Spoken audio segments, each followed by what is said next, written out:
if somebody approaches me with a project and I like the setting and the characters and the overall story, or it just sounds really cool and fun for me to play around with, I'll absolutely. So, welcome to the show, Bryan Sfara. Thanks for having me, Dan. That's absolutely fine.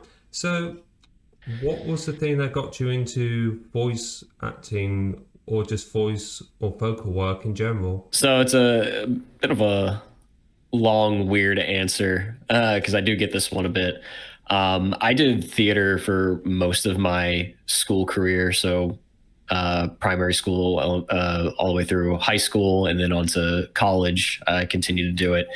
But after graduation, I landed a job in the tech industry, which is where my field of study was actually in.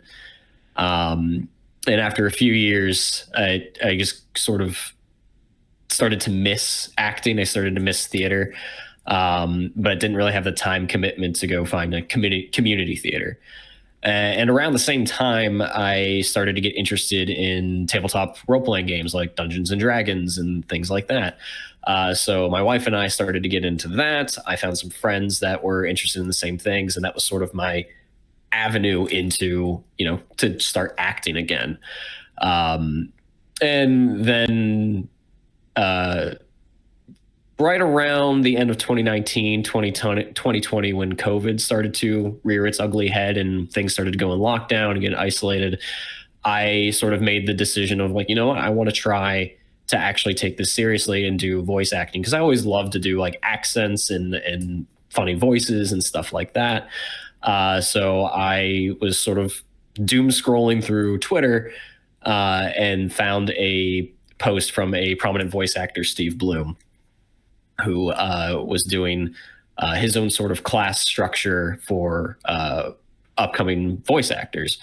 So I bit the bullet. I dove into that, did a few classes of his, and then started to take it seriously, got on a freelance website, and had my first real gigs as YouTube narration, and then eventually a young adult audiobook. That's quite a bit to unpack. So, yeah.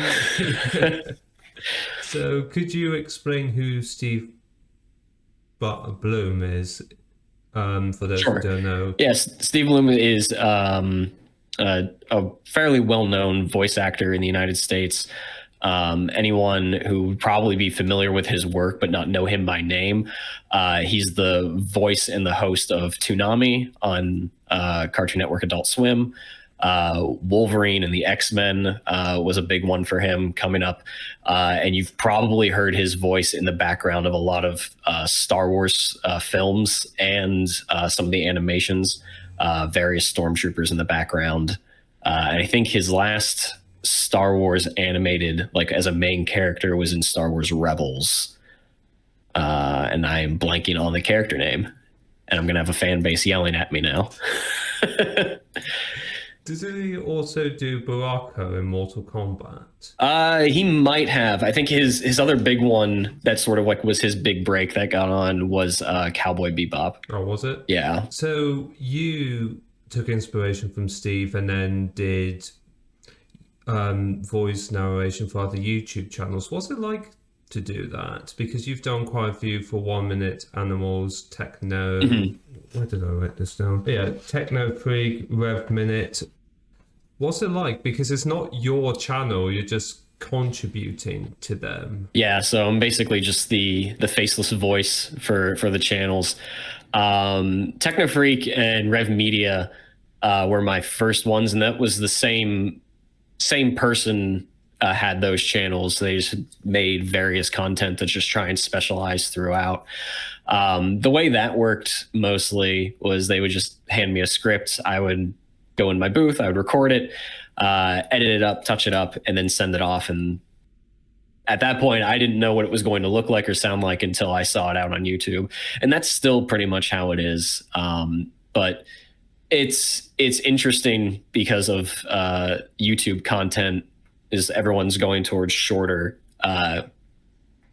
Most of the requirements I get are going to be like, we want this between 8 and 12 minutes, but you get a copy that's 2,000 or 2,000 words or longer, and you have to look at them like, you need to shorten this up because I can talk fast, but then no one's going to be able to understand what I'm saying.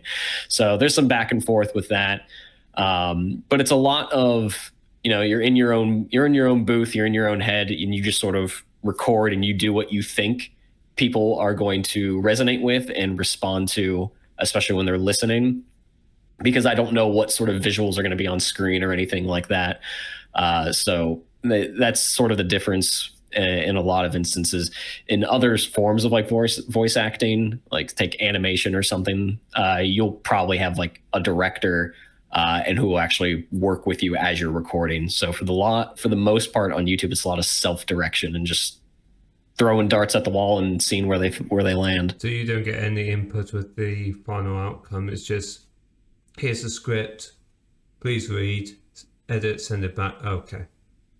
For the most part, you'll get some direction sometimes up front of energetic tone, conversational, real high level things, and you just sort of fit into that mold.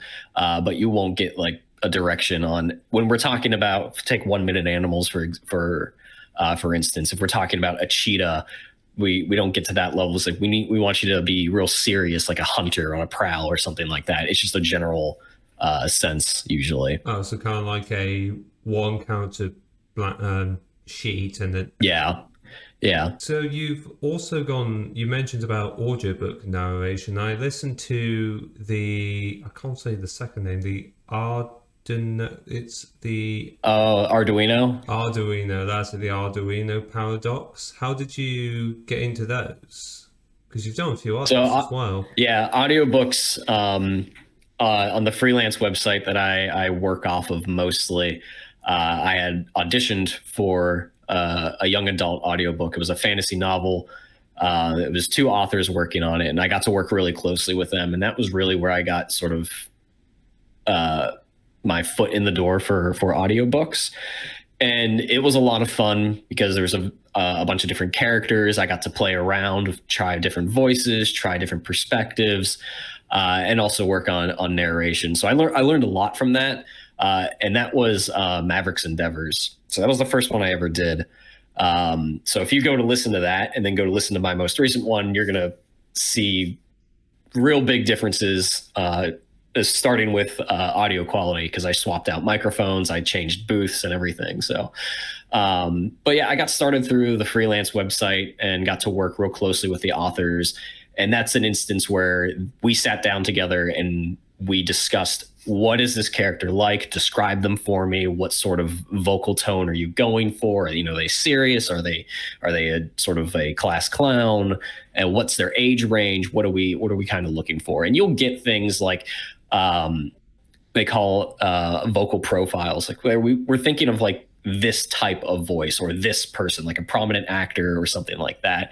And I can't usually vocal match, but it gives you an idea of what they're going for, and you can move in that direction. How do you make that whilst you're reading the audiobooks? How do you make that mental switch or shift between the characters? Because it's not all, well, I can't think of any books that have been written with just one character and that's it for the entire book. So because you've got the different personalities, like you said, age groups, backgrounds, professions. So how do you make that switch? It can be difficult at times, and there's moments when I go back and listen when I'm editing where I realize, oh, I didn't really change that much. I need to go back and touch up a character, or even the authors will listen to it. So usually when I'm in the booth and I'm doing an audiobook, I'm pretty much recording what's called a cold read. I've never looked at it before. I haven't read through it in its entirety, and I'm just sort of recording for the first time as I'm reading it. So that's a lot of moments where you need to be aware of who's speaking and being able to switch. But you do have the freedom of you'll get through a paragraph and get to the end and realize it was a different character. Like, okay, let me go back real quick and take it from a different tone, a different direction. It's a lot of sort of self-direction and just sort of being self-aware of what is going on and having those character personalities, or at least their big uh, big aspects that you can reach for and just make them different enough so they're not too similar. Like I could have two male characters, but if one of them talks like this and the other one talks like this, there's not a whole big difference. So I'll typically try to move them into grounded areas where they're still different enough, but they're real. So if I'm using my natural voice and then there's just another older male character, I'll probably drop my voice a little bit lower so I can just have that delimiting line and we can easily distinct between who's speaking. Which of the few audiobooks that you have done have been your favorites so far, and why? Is it because of like the characters that you get to play around with? Is it just a setting, the plot, or is it just a bit of like a collection of them all? So it varies. It depends. The most recent one that I've really enjoyed working on is actually a series. It's a trilogy, and I've only recorded the first two books. Third book's not even fully written yet, and I can't confirm that I'm doing the third book. I haven't even heard about it. I would love to come back for it, but that's the Chasing Shadows series by Zachariah Jones, and I've really enjoyed working on it because I've worked closely with the author on these characters and to deliver what his vision is and how these characters are. So that has been an absolute blast to do, mainly because there's different characters to play with. There's some accents that I get to pull out that I don't normally work with. And it's still steeped in sort of like a mystery horror. So as the narrator voice, I can still play with that tension for an audience to listen to.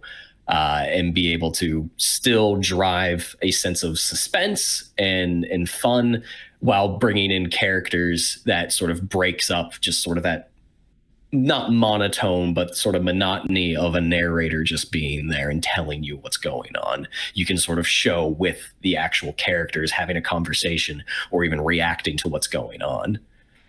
But Chasing Shadows has probably been one of my favorite ones to work on as of late.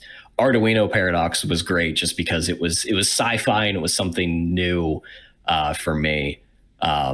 And that was another instance. I didn't get to work with the author, but I got to work closely with the audio engineer who was actually producing the whole thing. So we got to do a lot of back and forth that way. And it became a graphic novel. So like the whole thing's on YouTube for free as a graphic novel, which I think is fantastic. Are there any upcoming books that you would like to do the audio narration for? So that's a great question. So currently I'm not looking at any audiobooks in particular.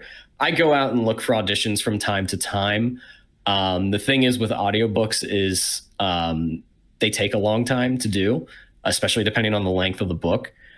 So actively right now, I'm not auditioning for any audiobooks. If somebody approaches me with a project and I like the setting and the characters and the overall story, or it just sounds really cool and fun for me to play around with, I'll absolutely probably dive into that. But since the length of time to produce them for myself, I'm solo. I don't have an audio engineer. I don't have a third party studio I can go to and sort of record out if this is all done in my basement in my own studio. And to record, edit, and finalize and potentially do any edits and pickups later, it just takes too long for me. And where I really want to end up is sort of animation and video games. So I'm sort of holding off on auditions with audiobooks right now, so I can dedicate time to auditioning for other projects. Okay, so if you're more interested in video games, what would are there any upcoming video game roles you're interested in doing? Upcoming, since those projects are usually under tight wraps, I don't know, but a universe that I would absolutely love to be a part of would be J.R.R. Tolkien's Middle-earth. Cast me as an elf. I would absolutely love to be in a Lord of the Rings game somewhere down the line. What about some of the others like Star Wars, Street Fighter, Mortal Kombat? Star Wars would be fun. I definitely would probably want to be a Sith. Street Fighter, those types of games are challenging and difficult, not because there's a lot of like character dialogue. It's a lot of efforts, which means it's a lot of just sounds like, hey, we just need 3 different sounds of you throwing a punch, 3 different sounds of you getting punched. Okay, now you got hit, you're kicked in the stomach and you're flying backwards and you're going to crash through 3 different walls and get hit by a car. So that's the vocal gymnastics that those actors are doing all the time, and that's where it's difficult. You mentioned about the audition process. Can you talk me through how that works for a voice actor? Because I've spoken to a few actors on this show, but from what I understand, it's very different for a voice actor because you're not physically, or do you physically act out the characters as you voice them? So every actor is going to be different, just like you're alluding to, and every audition is different depending on sort of the technicals they provide you, what sort of information, the type of character, the type of medium. Your audition for an animation or a children's animation versus an audiobook or a video game are going to be wildly different. But the way I approach the auditions typically is I'll read through the copy, the lines that the character is in, understand the medium, and I'll go through and probably do 2 or 3 takes for that character in different ways, trying to do something that isn't just the same read with a different accent, and just make sure that I'm capturing aspects of a character that might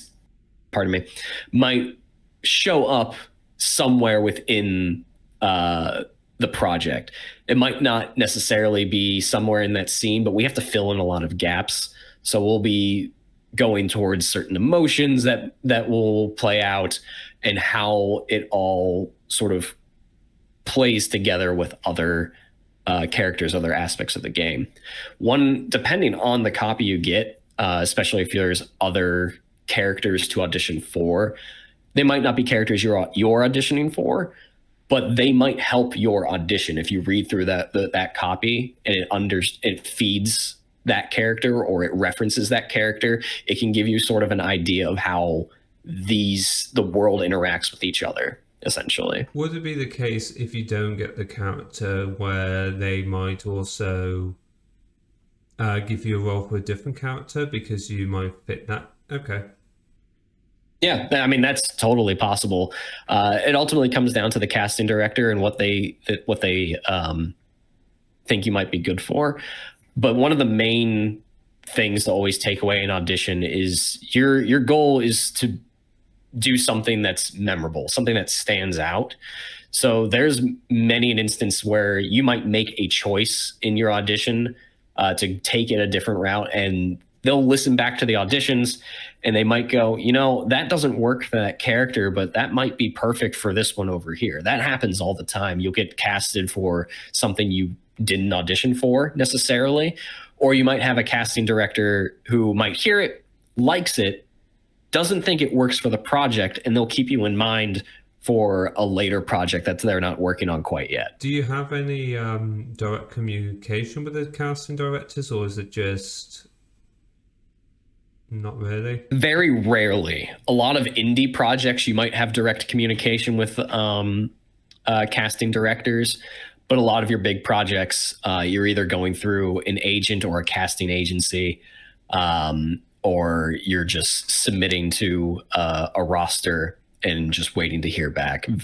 Very rarely will you actually have direct communication with a casting director, though like I said, the indie projects, that could be very different, just because they don't have the large budgets and staffing to sort of diverse all of that out. Speaking of indie projects, you were supposed to voice, is it War in the now cancelled? Yeah. 2 questions. A, why did it get cancelled? Actually 3. The first one is, what was that series supposed to be about? Second, why did it get cancelled? And 3, how do you feel knowing that your role you didn't get to do your role in the end? Oh boy. So yeah, I was cast to play the role of War in Lionbound, which was going to be an animated series for YouTube. First question, remind me real quick. Yeah, I gave you 2 for that one. Yeah. What was Lionbound going to be? What was the show going to be all about? Right. So it was about a cheetah cub who's taken in by a pride of lions, essentially. And there's some fantasy elements to it. There is aspect of gods and essentially the it's been a few years now that I can't quite remember every specific to it, but the main character was Lalu, who was the cheetah cub, and she would essentially end up on this journey where she would be able to have these sort of mystical powers and sort of take on whatever evil was going on. But there's an aspect of, or themes of, like discrimination and bullying, because since she's a cheetah, some lions don't trust her, and things to that effect. And my role as War was actually one of the antagonists. He was also a cheetah, but I think the specific cheetah I think he's called a king cheetah, which is a real type of cheetah in the wild. But he was also very similar to Lalu, where he was sort of orphaned and abandoned, taken in by a pride of lions. But due to his own selfish actions, he sort of falls in with an evil god and is manipulated. He ends up committing murder. He gets ousted from the pride, and then he goes and gets himself sort of corrupted, where he actually grows bat wings and everything. He looks very, very fun, sort of corrupted cheetah. So that I was really looking forward to that role. It was going to be a ton of fun. The cast was amazing. Ultimately, why it got canceled is a bit of, and I don't want to comment too much on it because there was a lot controversy around why it got canceled, and the project fell apart for, I don't want to say for good reason, but the whole controversy around it essentially happened with some bullying and other sort of social issues going on within the project Discord itself, essentially. And that's all public out there. I just don't want to get into it right now because it was a whole thing, but most of the actors, including myself, walked because of how management and the production was going and handling that situation. Real bummer, because that's, you're describing it and I was like, this sounds a bit, it's a very out there idea because I couldn't picture a major studio doing it. It's like, oh, we'll have this cheetah and the cub pride and there's gods and stuff. It does sound very indie. Yeah, it was gonna tackle a lot of themes. There was some LGBTQ themes running through it, which were fantastic. War was just a fun antagonist to play. I tend to gravitate towards antagonists, and just the sort of upbringing for Lalu and to like sort of persevere through bullying and actually make friends and go that whole route. It was well done and well written. I got to work with a great animator for some of the screen tests that we did, and it's just a real shame that it happened the way it did and it all sort of fell apart. The studio itself ended up closing as a result of it and sort of splintered out for other projects. That does sound like a terrible way to go. Yeah. Yeah.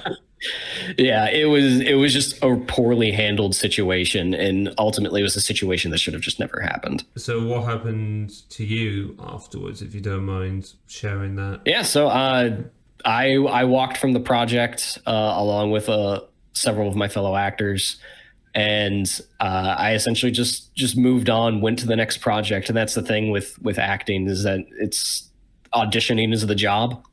So I just moved on and went to look for other projects, things that I could audition for, and continue to do my own side things on Twitch and YouTube and everything from there as well. Speak of moving on, did you eventually move on to the multiverse where you started as the Flash or Wally West, or was that before then? No, this is well after.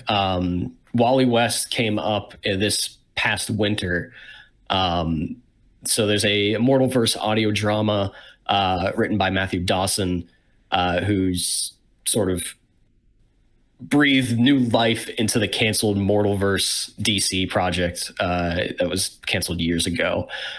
So the audition came up for their holiday special episode, so their Christmas special, where they needed Wally West to come in. I had auditioned for other characters throughout their project in the past, but Wally West is the one that got me in, and we're currently working on a project for Titans Rise with Mortalverse, where I'll be reprising Wally. What is Mortalverse for those who don't know? Mortalverse is a DC storyline.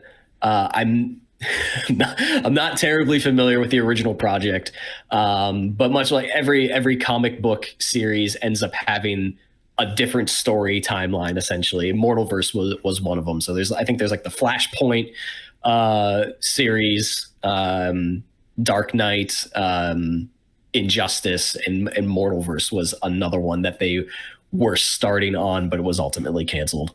So, like you said, the guy came in, basically kickstarted it, and then, well, did he kickstart it? I don't want to make assumptions here, but he basically rebooted the idea and then ran with it. Yeah, he essentially just started a fan project. I don't believe there was a Kickstarter behind it, and he wrote the Mortalverse audio drama, which also spun off into a few other audio dramas: Arrow Canary, Nightwing Year One, and now Titans Rise. Oh, I think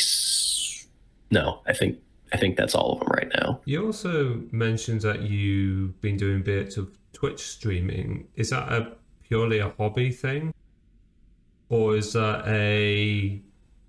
something you want to get into full time and then do like voice acting, audiobook narration on the side? Because I think Lily Pichu does that. I know it's a bit of an odd person to bring up, but I think she does that. Mm-hmm. So I'm just wondering if you're wanting to go down a similar path she did. It's definitely an option. So it's not unheard of. There's a lot of actors trying to get discovered, essentially. And historically, the platform that you would get discovered on would be the one you sent the audition into. And it's your audition against 1,000, essentially. So you're just trying to stand out. With platforms now like YouTube and Twitch, I think Erika Ishii is the one who said something similar to this. She wasn't really getting a chance in her auditions. She wasn't getting the roles she wanted, or she didn't feel like she had a platform. So she went to Twitch and essentially made her platform. She gave herself the platform to be discovered on. Now she's in all these projects. She's on, I think now it's Dropout, not College Humor, on occasion with Dimension 20. But to go back and answer your question of, do I want to be doing Twitch full time? It's absolutely an option. I take it seriously. I have my own personal channel, which I want to be streaming on more, just don't have the time for it. I'm more on a group channel that myself, my wife, and two of my friends run, called Adventure Check. And we do tabletop role-playing games, a lot of fantasy RPG games and stuff like that. So we take turns throughout the week streaming various things. And that's sort of our bigger channel that I want to take a bit more seriously. But the difficulty comes that I do work a 9-to-5 office job. So it's between 9 to 5, Monday through Friday. My evenings are auditions or working on projects or streaming. And my weekends are either time to breathe or to catch up on everything else. How do you balance all of that? Because that's a lot on your plate. And how do you It's prioritize effectively as well? Because it sounds like to me you want to do the Twitch thing full time, mhm. but actually do the voice acting, audiobook narration, but the Twitch streaming would give you a lot more flexibility. Yeah, it's difficult finding a way to balance and prioritize. It is extremely difficult. Um, projects that I have a recurring schedule on, which is usually Twitch. We have our set schedule of uh, I stream Tuesdays and Fridays. Our channel streams Mondays, Tuesdays, Fridays, Saturdays, Sundays. So the fact that we have a team of 4 of us, it's a little bit lighter. So the channel can exist and do things, and I'm not on the hook to do something every day. I might be there passively to mod, chat, or something to that effect. But that makes it a little bit easier. If I was doing solely my own channel, like I said, I'm almost never streaming on there because I just don't have the time. Um, my 9 to 5, hard to not do that. It's currently what's keeping the lights on. So I have to balance, the energy that I come home with after work and being able to, I need to get this audition out the door, or I need to get this project recorded and back to the client. Those are the things that sort of take priority. And it's knowing when to pull back, knowing when you're close to burnout, and being able to lean on others to support when you need it. There's been several times I've had to cancel stream just because I had a deadline that I had to keep up with, and my streaming team is totally understandable with it, and they're aware I'm doing these sorts of things, and I give them advance notice saying, hey guys, I just landed an audiobook, it's due in a month and a half, so I might not be able to do it, do streams every Tuesday or what have you. But it's finding time to decompress and sort of step away from everything and just sort of, play a video game to just have fun. Go watch a show just to sort of defragment your brain every now and again. Because if you're going 110% all the time, you'll just burn out. And I've been a victim of burnout. I mean, who hasn't?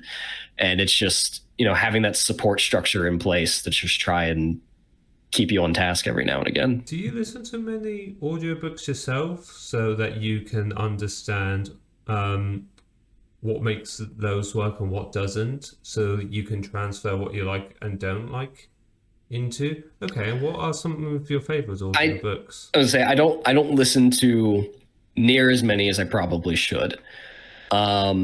So I've listened to some audiobooks I've listened to samples of audiobooks to just get an idea of, how is somebody doing something in this genre that I'm doing now, or what have you. The audiobooks I've actually sat down and listened to, I've listened to mostly for fun, not for study. And that's been a lot of Tolkien books mostly. But I honestly have not listened to an audiobook specifically to sort of do a takeaway and understand what's working, what hasn't. I probably should be doing that. Again, it boils down to where do I put my time?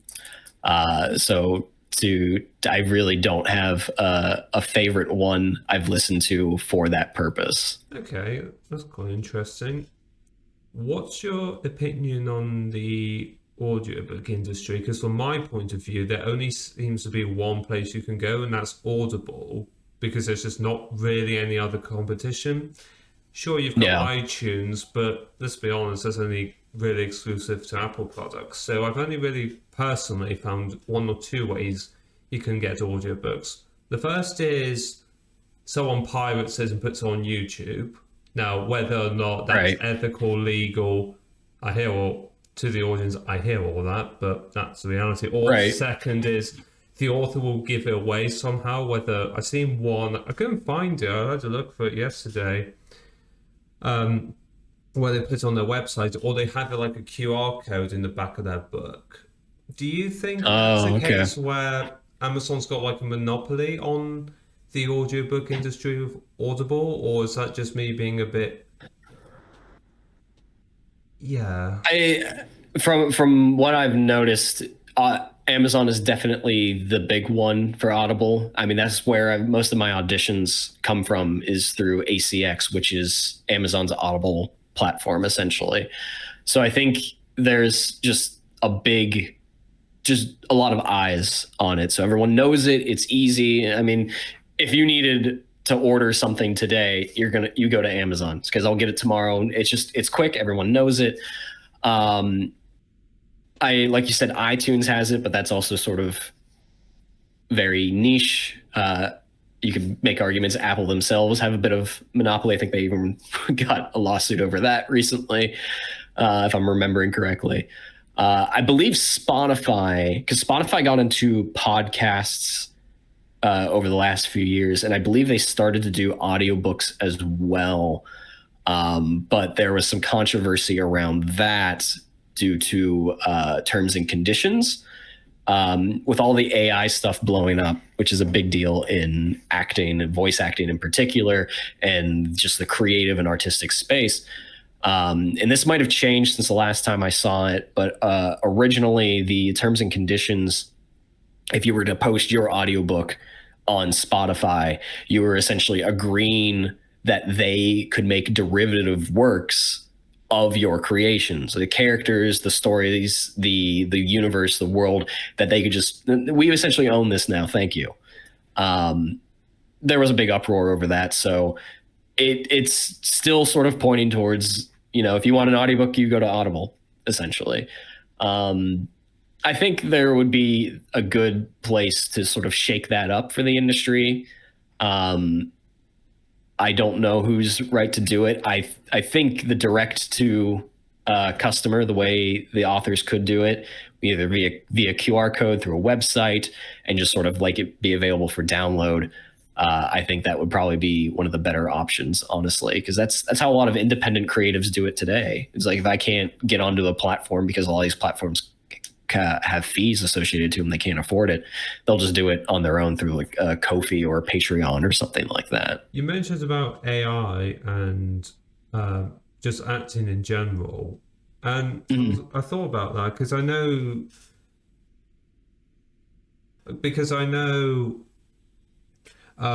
this isn't a voice actor, but I know Grimes.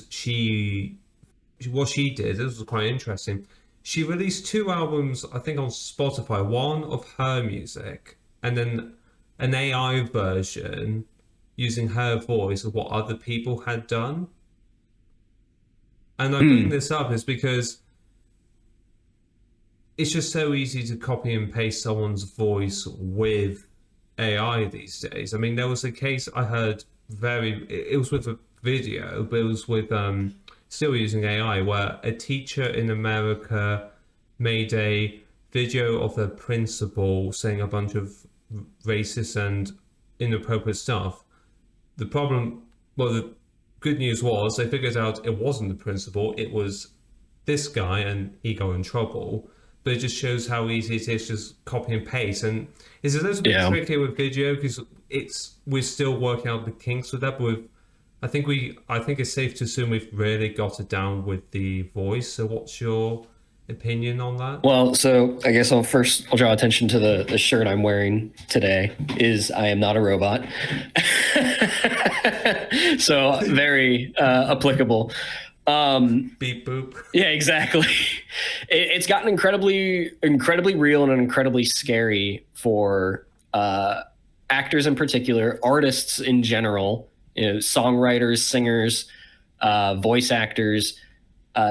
Is that you can put something out there and nothing really stops anybody from taking it, cloning it, and being able to do it. So SAG-AFTRA, the acting guild in the United States, was on strike last summer, I believe, against Netflix and all these streaming services because of royalties and generative AI and not having the proper protections in place.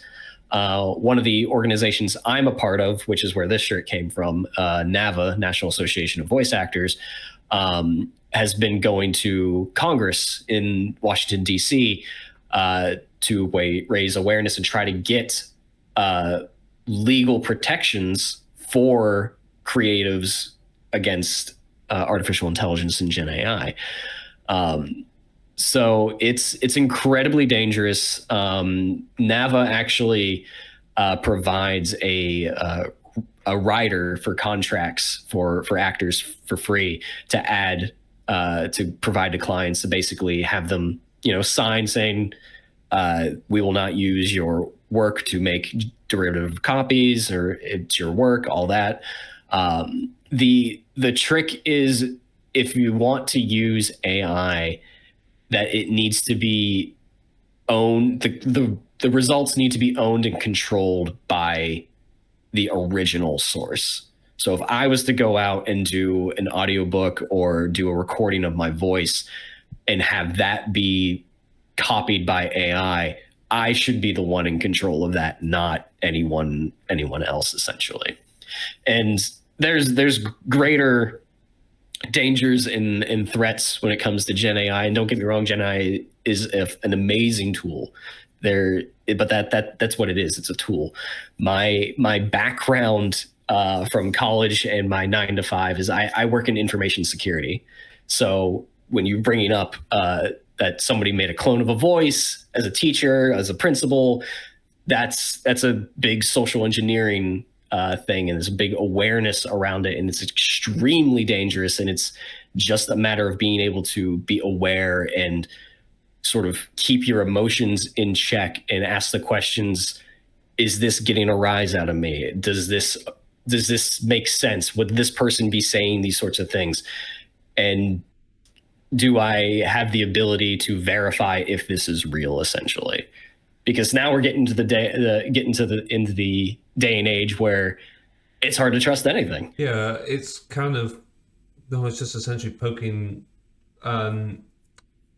with a stick, isn't it? It's because like it says, do you know this person? It's like, well, I was just thinking, most people aren't going to know a person. Let's say like there's a big media blow up, I'm not going to use any names, of a particular person. They're accused of crimes. Whether or not they did it doesn't matter.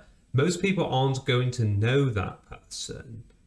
It's like, right. That's like with the principal thing, it kind of worked in their favor because most people in that situation would have known the principal. But what if it was like a different scenario where same people involved, but it's not a principal being under attack, it's like a famous media celebrity, or let's just say it's like a famous Twitch streamer, and because most people will not know that person, they would have recognized that person, but they wouldn't personally know them. Because if you're at a mega scale, I mean, you could take like any YouTuber with like 1 million subscribers, they're not going to personally know 1 million people, are they? Right. Yeah.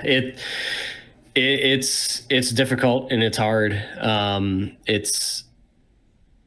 It's just to sort of be aware, and not everything needs to be taken at face value, essentially. But yeah, once you get to a certain level, at a certain point, it's just a matter of defamation and just seeing how it plays out and get the truth out of it, essentially. I mean, those people are going to issue statements and investigations will be done, essentially, and the truth will eventually come out. But at a certain point,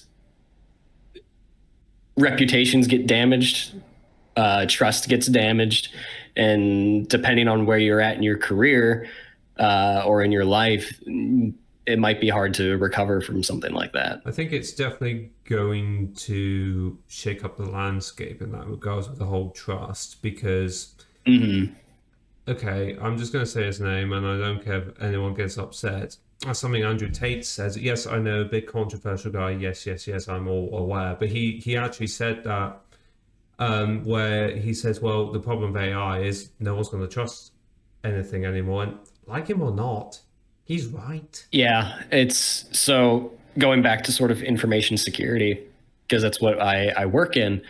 There's a whole paradigm behind it called zero trust. essentially.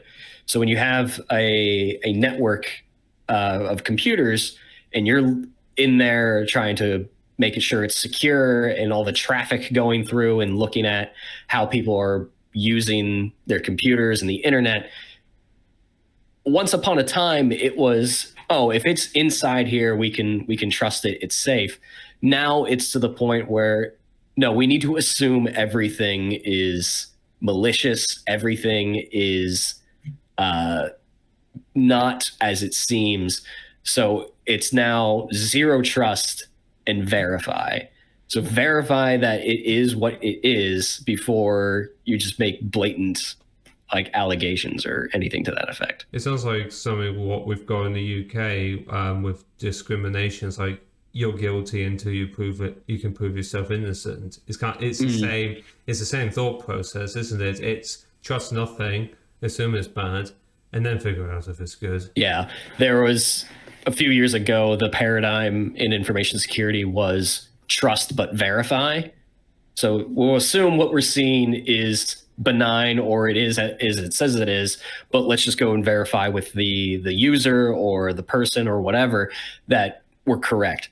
Now it's no, do not trust, immediately verify. Yeah, this is going to make everything a bit of a headache. Do you think AI will replace some aspects of voice acting or just voice work in general? I mean, I understand it might not, you may think not, but the tech we've got for it now, I mean, there was a video by, she's a tech journalist, Cleo Abram, and she showed this, I think it was a music cloning AI.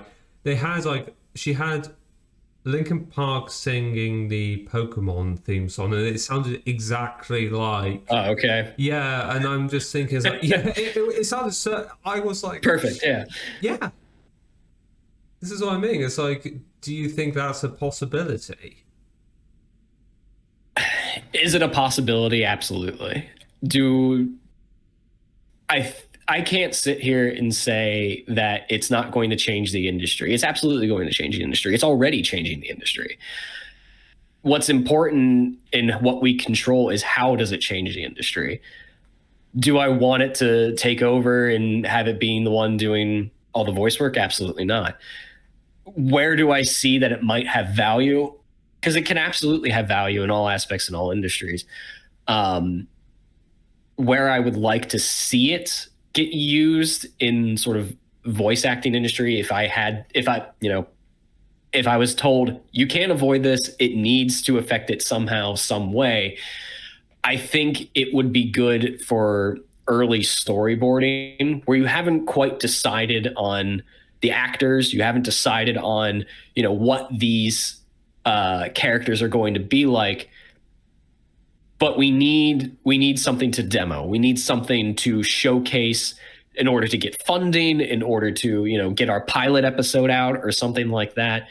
And you can get those generated.